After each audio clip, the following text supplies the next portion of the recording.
Hello. इस class में करेंगे पायरो सीक्वेंसिंग। अब पायरो का मतलब क्या है, सीक्वेंसिंग कैसे करेंगे। पायरो सीक्वेंसिंग ये इन्वेंट हुई है 96 के अंदर, और वो दोनों हमने पढ़ी थी, चेन और केमिकल डिग्रेडेशन और चेन टर्मिनेशन। तो ये दोनों हुई थी 1977। उसके बाद ये लगभग 20 साल 19 साल बाद हुई है पायरो सीक्वेंसिंग। एंड ये डेवलप किसने की है, Mostafa Ronaghi and Pal Nyren. University है रॉयल इंस्टीट्यूट ऑफ टेक्नोलॉजी। तो ये इंस्टीट्यूट है ऑस्ट्रिया के आसपास, जर्मनी के अंदर। ओके, प्रिंसिपल है इसका सीक्वेंसिंग बाय सिंथेसिस, जैसे कि चेन टर्मिनेशन का था उसी तरह का इसका प्रिंसिपल है। And incorporation of nucleotide release क्या करता है, जैसे ही न्यूक्लियोटाइड इनकॉर्पोरेट होगा यानी कि ऐड होगा नया न्यूक्लियोटाइड, वैसे ही रिलीज होगा कुछ चीजें, पायरोफॉस्फेट रिलीज होंगे। पायरोफॉस्फेट होता है जैसे एटीपी है, एटीपी के अंदर कितने फॉस्फेट है, 3 फॉस्फेट है। तो एटीपी में ये एडेनिन है, ये न्यूक्लियोटाइड है। न्यूक्लियोटाइड के साथ में पी पी पी है ना, न्यूक्लियोटाइड में शुगर भी है ना, शुगर में ये 3 पी ऐड है। तो ये जो 2 पी है इनका हट जाना क्या कहलाता है, पायरो सीक्वेंसिंग। वैसे ऐसे नहीं हटता है, नया न्यूक्लियोटाइड ऐड होता है, एनटीपी होता है ना, एनटीपी। तो एनटीपी में ये हमने एडेनिन लिया है, या फिर एनटीपी की जगह पे डीएनटीपी है, तो एन की जगह पे हम ए टी सी जी कोई सा भी एक ले सकते हैं। कोई भी इनमें सारा कोई एनटीपी बोल रहा है, कॉमन एनटीपी बोल रहे हैं, और स्पेसिफिक होता है कोई तो स्पेसिफिक नाम होगा उसका। बट ऐसा नहीं होता है, उसमें ये होता है कि ये वाला ऐड होता है, यानी ये अल्फा बीटा और गामा। तो ये बीटा और गामा है, ये रिलीज मतलब उस वहां से हट जाते हैं, और ये पी ऐड होता है 3 प्राइम के ऊपर, है ना। तो एडिशन जो भी होता है वो सिंगल पी का ही होता है, बाकी जो पी है वो टीपी में जो बाकी पी है वो 3 में से 2 हट जाते हैं। तो 2 ये अल्फा और बीटा वाले रिमूव हो जाते हैं। और ये जो रिमूवल है, जिस टाइम ये हटते हैं और या फिर ये इनकॉर्पोरेट होता है, तो कुछ लाइट रिलीज होती है, बट वो लाइट रिलीज करवाने या फिर डिटेक्शन के लिए हमको स्पेसिफिक कंडीशनिंग करनी पड़ेगी इसकी। तो वो देखते हैं कैसे करते हैं ना। आप कभी भी जल्दबाजी में ना रहे, कोई भी कंसेप्ट समझ रहे हो तो, क्योंकि शुरुआत में सारी चीजें नहीं समझ आती है, जब पूरी जैसे चैप्टर पूरा खत्म होता है तब समझ आता है। शुरू में आप किसी इंसान से मिलते हो तो वो अच्छा ही लगेगा, यदि वो लुक वाइज और उसका एक्सटर्नल अपीयरेंस आपको अच्छा लग रहा है तो अच्छा ही लगेगा। बट जब आप डीपली जानते हो, थोड़ा टाइम उसके बाद साथ स्पेंड करोगे, तब समझ आता है कि रियलिटी क्या है।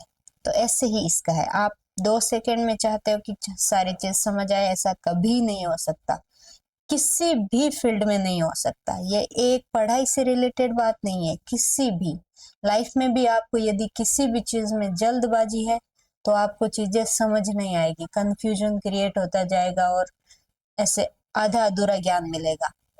तो डेडिकेशन के साथ साथ पेशेंस चाहिए, पेशेंस के साथ आप काम करो। डेडिकेशन अपने आप आता है जब आपके पास पेशेंस होता है। तो work for create patience in your mind.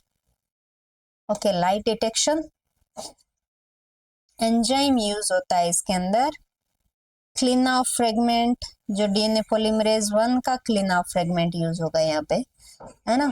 Clean of fragment के बारे में मैंने पिछली क्लास में बताया है, इसमें भी शॉर्ट में बता देती हूँ। ये इसके 2 सेगमेंट मतलब सब यूनिट होती है, ये लार्ज सब यूनिट, ये स्मॉल सब यूनिट। जो लार्ज सब यूनिट है वो होता है क्लीन ऑफ फ्रेगमेंट, स्मॉल वाला हटाने के बाद।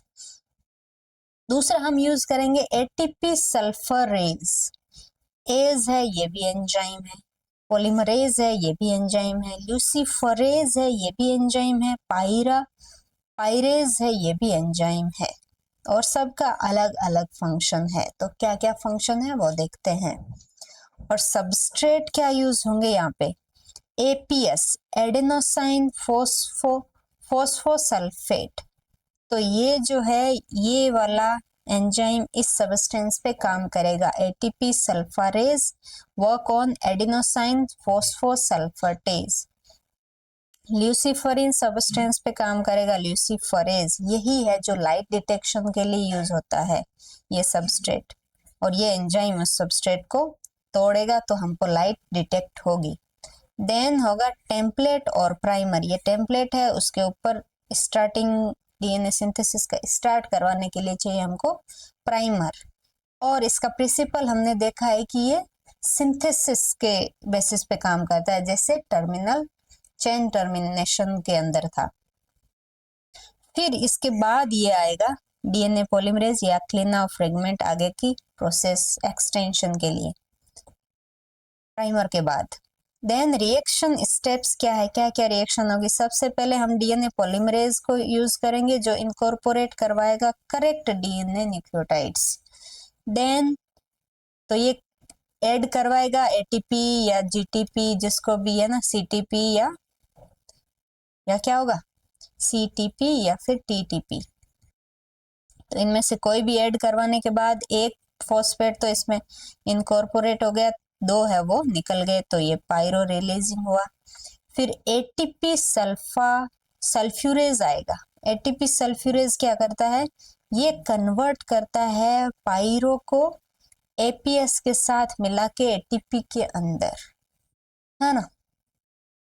देन ल्यूसीफरेज यूज करेगा उसी एटीपी को और ल्यूसीफरिन के साथ मिलके और ऑक्सीजन के प्रेजेंस में लाइट जनरेट करेगा, और वही लाइट को हम क्या करेंगे, डिटेक्ट करेंगे।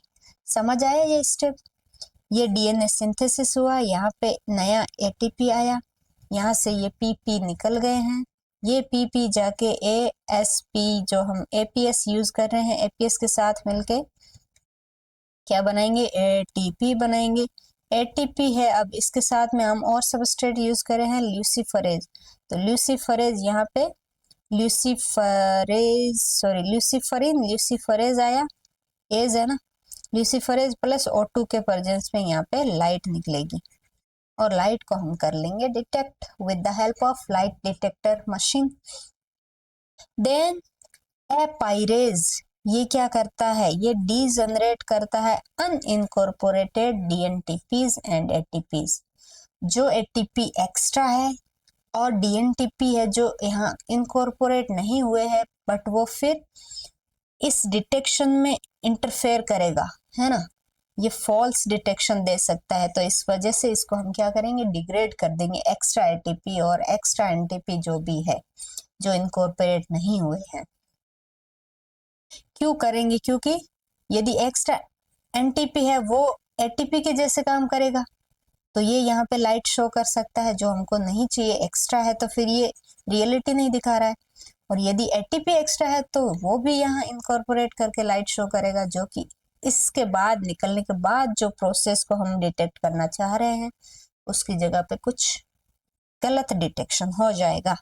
लाइट प्रोड्यूस ओनली इफ, तो इस वजह से ये हेल्प कर रहा है। इस वजह से क्या हो रहा है, लाइट ओनली प्रोड्यूस होगी जब करेक्ट न्यूक्लियोटाइड इनकॉर्पोरेट हो जाएगा, तो ही लाइट डिटेक्शन होगी, अदरवाइज नहीं होगी।